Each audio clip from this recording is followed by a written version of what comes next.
Good morning students, कैसे हैं आप।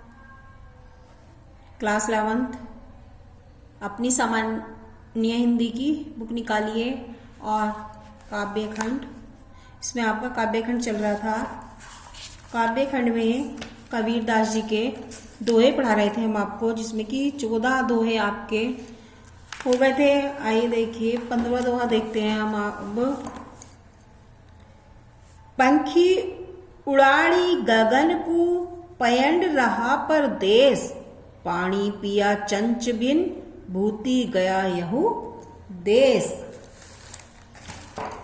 इस साखी में कबीर ने साधना स्वरूप परमात्मा प्राप्ति की स्थिति का वर्णन किया है।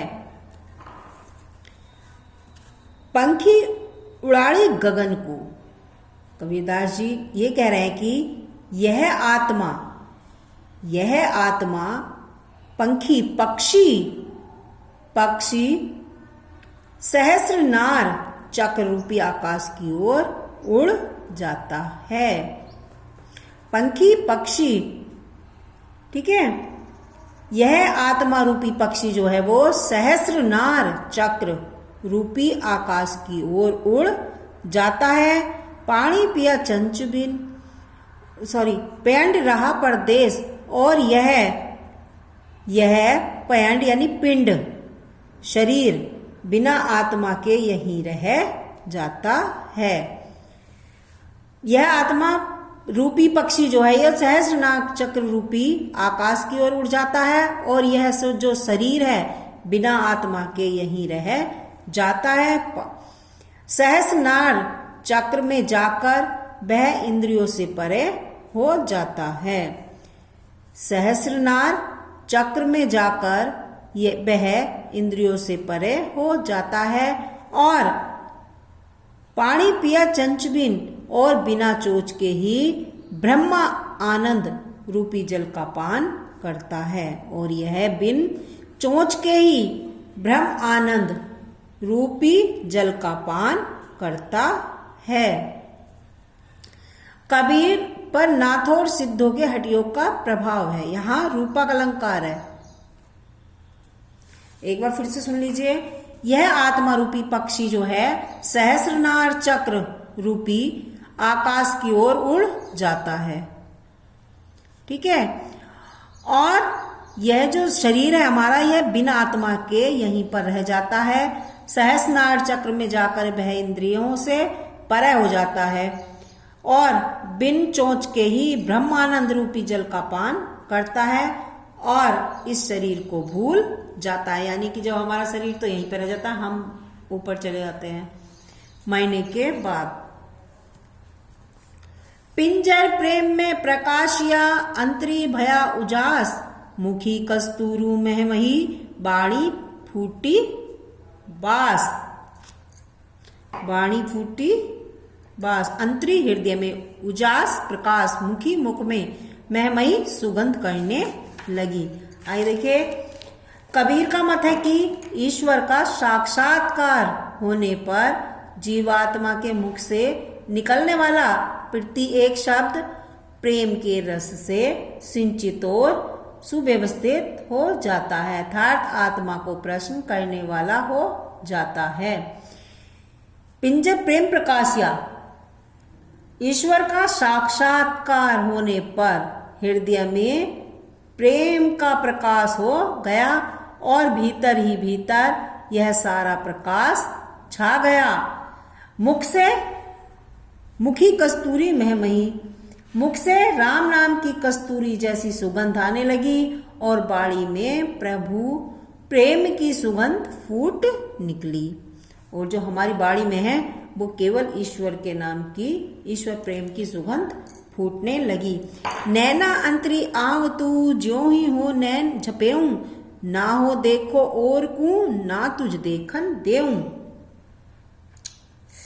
कबीरदास जी कहते हैं कि हे परमात्मा, जो ही मैं अपने नेत्र बंद करूं, नैना अंतरी आवू, जैसे मैं अपने नेत्र को बंद करूं, तो तू मेरे नेत्रों के अंदर जल्दी से आकर बैठ जाना। जैसे मैं अपने नेत्र बंद करूं तो तू मेरे नेत्रों में जल्दी से आकर बैठ जाना। अपने नेत्रों में आ बैठ जाना, तुझे अपने नेत्रों में बंद करके न तो मैं किसी अन्य को दूं और न ही तुझे किसी अन्य को देखने दूं। कहने का मतलब यह है कि जब तू मेरी आंखों में बैठ जाएगा तो मैं अपने नेत्रों को बंद कर लूंगा, क्योंकि ना तो मैं किसी दूसरे को देखूं और ना किसी दूसरे को तुझे देखने दूं। ठीक है, दोनों एक दूसरे के प्रति अनन्य भाव रखें। प्रेम का चरम उत्कर्ष यही है। कबीर हरि रसियों पिया, बाकी रही न थाकी, पाका कलश कुम्हार का, बहुर न चढ़ाई चाकी। इसमें कबीरदास जी कहते हैं कि मैंने ईश्वर की भक्ति का रस इतना अधिक छक करके पी लिया है कि अब मेरे मन की सारी प्यास जो वो समाप्त हो गई है।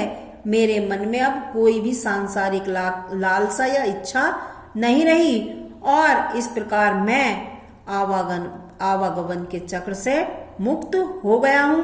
ठीक उसी प्रकार जिस प्रकार से कुम्हार का घड़ा जब पक जाता है तो उसे फिर से चाक पर चढ़ाने की आवश्यकता नहीं होती, मैं भी कुम्हार के घड़े के समान हो गया हूं।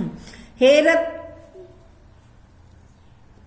हेरत हे सकी, रहा कबीर रिहाई, बूंद सवानी शमंद में सो कत हेरी जाई।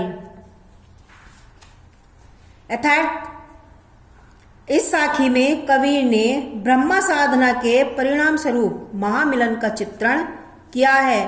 कबीर अपने को प्रेमिका और ब्रह्मा को प्रेमी मानते हैं और जीवात्मा तथा परमात्मा के मिलन को जल की बूंद और सागर को रूपक मानकर चलते हैं। कहते हैं हे सखी अर्थात हे संतो, मैं परम तत्व को ढूंढते ढूंढते स्वयं ब्रह्मा में हो गया हूं। अर्थात ब्रह्मा के प्रति ऐसा भाव विभोर हुआ हूं कि अपने अस्तित्व को बिल्कुल ही भूल गया हूं। मेरी दशा ठीक वैसे ही हो गई है जैसे जल की बूंद जो समुद्र से अलग हो गई थी फिर समुद्र में मिल गई। जिस प्रकार समुद्र में मिले जल की बूंद को पृथक नहीं किया जा सकता, उसी प्रकार ब्रह्मालीन जीवात्मा को भी कभी अलग नहीं किया जा सकता। जो ब्रह्मा में जिसकी आत्मा विलीन हो गई वो भी अलग नहीं हो सकता। कबीर यहू घर प्रेम का, खाला का घर नाही, शीस उतारे हाथी करे जो बैठे माही। कबीर दास जी कहते हैं कि यह घर तो प्रेम का है, मौसी का नहीं है, जहां हर कोई सरलता पूर्वक प्रवेश पा सके। इसमें जाने के लिए यानी प्रेम में जाने के लिए व्यक्ति को सिर काटकर हथेली पर रखना पड़ता है, तब कहीं उसमें प्रवेश का अधिकार मिल पाता है। भाव यह है कि जब साधक अपने अहम भाव को पूरी तरह मिटा देता है तभी वह ईश्वर के प्रेम को पा सकता है। कबीर का कहने का मतलब है कि प्रेम पर चलने के लिए साधक को जान हथेली पर रखनी पड़ती है, यानी कि भगवान को पाने के लिए बहुत कड़ी मेहनत करनी पड़ती है। जब मैं था तब हरि नहीं, अब हरि है मैं नाही, सब अंधियारा मिटी गया जब देखा माही। कबीरदास जी कहते हैं कि जब तक मुझ में अहंकार था तब तक मुझ में परमात्मा की प्राप्ति नहीं हुई। लेकिन अहंकार के समाप्त होने पर अब मुझे परमात्मा की प्राप्ति हो गई। जब मैंने अज्ञान रूपी दीपक प्रज्वलित किया तो मेरा ज्ञान रूपी सारा अंधकार दूर हो गया। भाव है कि ज्ञान को प्राप्त करने के पश्चात मेरा अहंकार जो वो दूर हो गया और मुझे परमात्मा के दर्शन हो गए। आज के लिए इतना ही। आपका चैप्टर फर्स्ट के कबीर के दोहे आपके समाप्त हो गए हैं। धन्यवाद।